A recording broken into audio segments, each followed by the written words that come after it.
दोस्तों, अगर हम इस book think and grow rich की बात माने तो आपका स्ट्रॉन्ग बिलीफ आपके थॉट्स को रियलिटी में कन्वर्ट करने की पावर रखता है। ये थॉट्स कैसे भी हो सकते हैं, ये थॉट्स पॉजिटिव या तो नेगेटिव, दोनों में से कोई भी हो सकता है। अब आप ये सोच रहे होंगे, क्या सच में हमारा स्ट्रॉन्ग बिलीफ इतना पावरफुल होता है जो हमारे थॉट्स को रियलिटी में कन्वर्ट कर सकता है? क्या ये सच में पॉसिबल है? अगर हाँ, तो कैसे? चलिए जानते हैं इसे। नेपोलियन हिल ने इसका आंसर देते हुए कहा कि ये जो आपका अपने ऊपर फेथ है या आत्मविश्वास है, यह आपके सबकॉन्शियस लेवल पर काम करता है, जो आपको आपके डिजायर को अचीव करने के लिए एक फ्यूल की तरह काम करेगा। अगर किसी इंसान को सक्सेस अचीव करनी है तो उसे डिजायर के साथ सेल्फ बिलीफ रखना जरूरी होगा। अगर इन दोनों में से किसी भी चीज की कमी हुई तो वो इंसान सक्सेसफुल बन नहीं सकता। आप खुद ही सोचो, अगर आपके पास स्ट्रॉन्ग डिजायर है और उस डिजायर को अचीव करने के लिए आपको खुद पर यकीन नहीं है, तो ये पॉसिबल है कि आप फेल हो जाए। और अगर हम इसका उल्टा करें, अगर आपके पास सिर्फ फेथ है बट डिजायर ना हो, तब भी आप फेल होंगे, क्योंकि आपको पता ही नहीं आपको करना क्या है। बिना किसी गोल या बर्निंग डिजायर के आपका माइंड कंफ्यूजन में रहेगा। आप कभी एक चीज करोगे और दूसरे ही पल कोई दूसरा टास्क करने लग जाओगे। बेसिकली ये दोनों चीजें बाइक के दो पहियों जैसी है। अगर किसी भी एक पहिए को नुकसान हुआ तो आपकी बाइक चलना बंद हो जाएगी, आपकी गाड़ी वही रुक जाएगी। यानी कि आप अगर इन दोनों में से किसी भी एक चीज की कमी हुई तो आप प्रोग्रेस करना ही बंद कर दोगे। चलो इसे एक एग्जांपल से समझते हैं। मान लो एक आदमी जो एक नया न्यू बिजनेस ओपन करना चाहता है, उसे अपने आइडिया, खुद की एबिलिटी और एफर्ट्स पर पूरा यकीन है कि वो सक्सेसफुल बनेगा।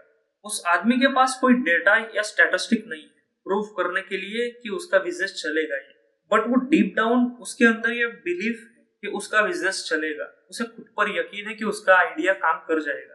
उसका ये फेथ या उसका ये यकीन उसे एक्शन लेने में, डिसीजन लेने में और बुरे टाइम में परसिस्टेंट या हम कहें कंसिस्टेंटली काम करने में मदद करेगा।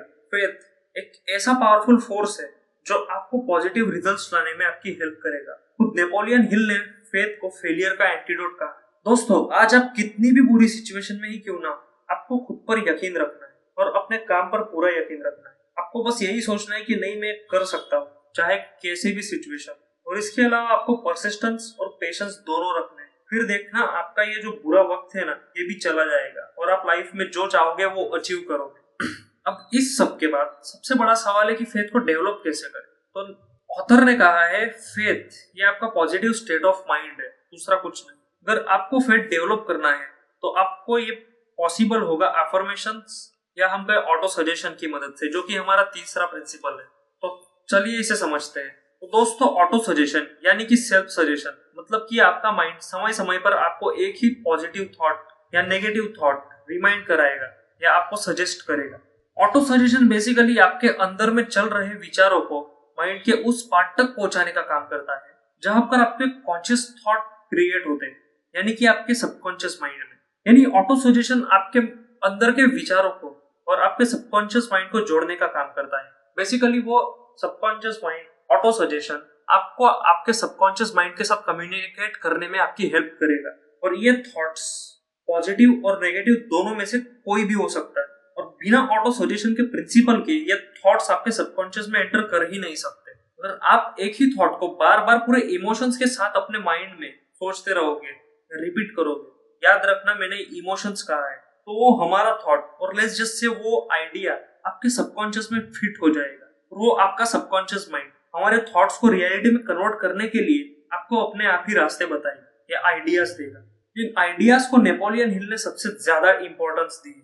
उन्होंने कहा है, अगर कोई भी आइडिया आपके माइंड में ऐसा आता है तो उस आइडिया को इग्नोर करने की मिस्टेक मत करना, नहीं तो ये आपकी सक्सेस को काफी नुकसान पहुंचाएगा। क्योंकि जैसा मैंने पहले भी कहा कि आपका सबकॉन्शियस माइंड आपके थॉट्स को रियलिटी में कन्वर्ट करने की पावर रखता है।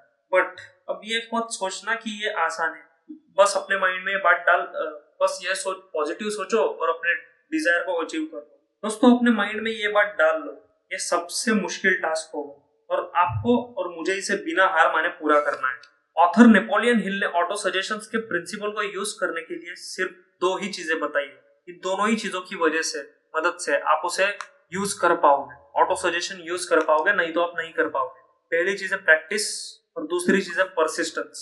क्योंकि ऑटो सजेशन में आप अपने माइंड को प्रैक्टिस कराओगे। जैसे कि किसी स्किल को मास्टर करने के लिए हमें प्रैक्टिस और परसिस्टेंस दोनों की जरूरत होती है, वैसे ही ऑटो सजेशन एक टाइप आपकी मेंटल प्रैक्टिस है माइंड डेवलप करने के लिए। पॉजिटिव सोच के लिए आपको अपने डिजायर को पूरे इमोशंस के साथ बोलना है।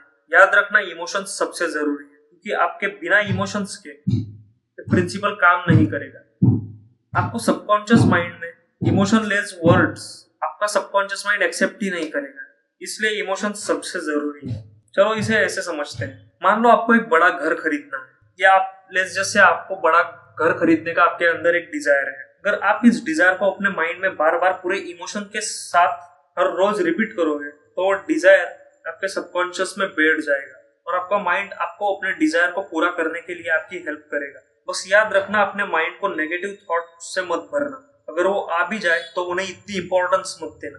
अपने आप को बस ये रिमाइंड कराना है कि मैं दिन ब दिन और बेहतर बनता जा रहा हूँ। फिर देखना आपके अंदर फेथ खुद ब खुद डेवलप होगा। तो दोस्तों ये था थर्ड प्रिंसिपल, ऑटो सजेशन। हमारा फोर्थ प्रिंसिपल है स्पेशलाइज्ड नॉलेज, जो सक्सेस के लिए काफी जरूरी है।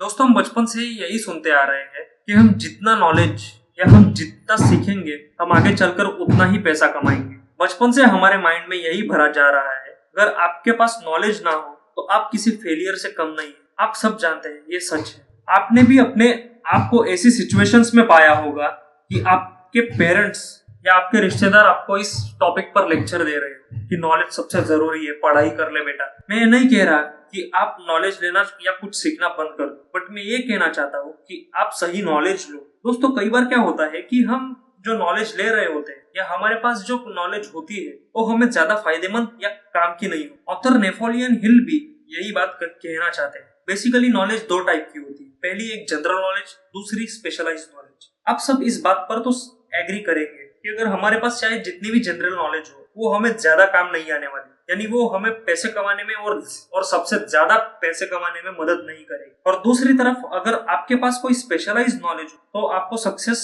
और पैसा सब कुछ दिला सकती है। बस आपको कोई एक नॉलेज डीप में सीखनी हो, कोई एक ऐसा स्किल जिसमें आप मास्टर हो, वो काम आपसे बेहतर कोई कर ही नहीं सकता। तो दोस्तों ये था फोर्थ प्रिंसिपल, स्पेशलाइज्ड नॉलेज। आज मैं ये वीडियो यही एंड करता हूँ, नहीं तो वीडियो काफी लंबी हो जाएगी। इस वीडियो को बनाने का मकसद बस इतना ही था कि अगर हम चाहे तो खुद को और अपने माइंड सेट को, उनका कंट्रोल अपने हाथों में ले सकते हैं और उन्हें बदल सकते हैं। बस जरूरत है थोड़े फेथ, परसिस्टेंस और पेशेंस की। तो चलो मैं मिलता हूँ आपको अगली वीडियो में। Good bye.